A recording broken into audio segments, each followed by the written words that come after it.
Good morning students. आज हम व्याकरण बुक में पाठ पढ़ेंगे वचन। वचन का मीनिंग है नंबर, क्योंकि हम किसी भी चीज़ को नंबरों के द्वारा ही पहचानते हैं कि ये एक चीज़ है, दो है या फिर बहुत सारी।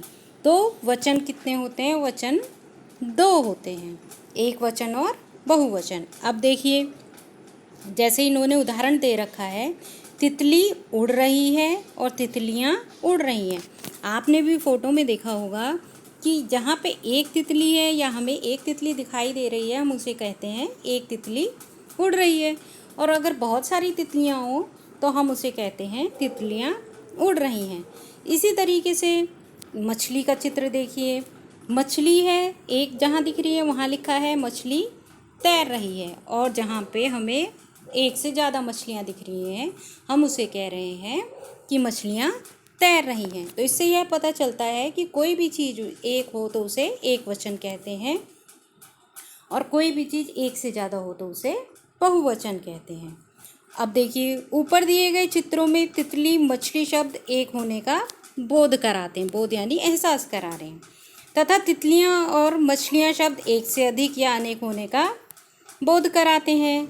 इस प्रकार शब्दों की संख्या बताने वाले रूप को वचन कहते हैं। जिससे हमें संख्या का पता लगे तब हम उस चीज़ को पहचान सकते हैं कि यह एक वचन है या फिर बहुवचन। अब इसकी परिभाषा देखिए, शब्द के जिस रूप से उसके एक या अनेक होने का बोध हो उसे हम वचन कहते हैं। वचन के कितने भेद होते हैं? वचन के दो भेद होते हैं।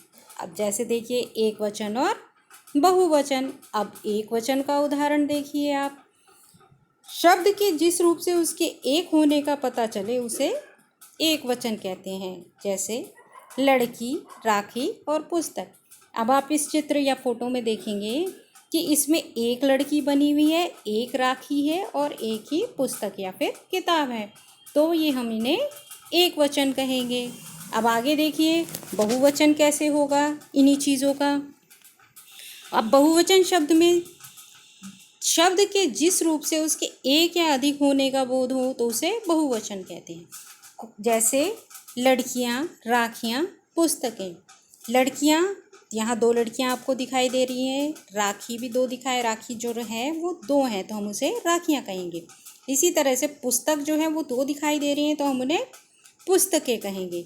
ऐसा नहीं है कि दो होंगी तो ही अनेक होंगी, दो से अधिक जितनी भी चीज़ें हों हम उसको बहुवचन में गिनते हैं। अब देखिए, अब वचन की पहचान हम कैसे करते हैं। देखिए, आदर या सम्मान प्रकट करने के लिए हम अगर किसी को रिस्पेक्ट करते हैं कि एक वचन के स्थान पर हमेशा बहुवचन का प्रयोग करते हैं। अगर हमें किसी को रिस्पेक्ट देनी हो तो हम उसे बहुवचन में इस्तेमाल करते हैं या फिर प्रयोग करते हैं। अब देखिए, महात्मा गांधी जी को हर कोई रिस्पेक्ट देता है, तो है महात्मा गांधी एक महान पुरुष थे। इसी तरह से पिताजी फल ला रहे हैं, हम पिताजी को भी रिस्पेक्ट देते हैं, इसलिए पिताजी फल ला रहे हैं। सावधान, गुरुजी आ रहे हैं, तो हम गुरु या हमारे जो शिक्षक हैं हम उनको रिस्पेक्ट देते हैं, तो इनके लिए भी हम यूज़ करेंगे आ रहे हैं। कुछ संज्ञा शब्द सदा बहुवचन में ही प्रयोग होते हैं, कुछ ऐसे शब्द हैं जिनको हम हमेशा बहुवचन में ही यूज़ करते हैं। अब देखिए, जैसे लोग, प्रजा, प्राण, बाल, आंसू और हस्ताक्षर। तो ये शब्द ऐसे हैं जिनको हम हमेशा बहुवचन में ही प्रयोग करते हैं। तो स्टूडेंट्स, अब आपको इस पाठ को पढ़ना है और इसको ठीक से समझना है।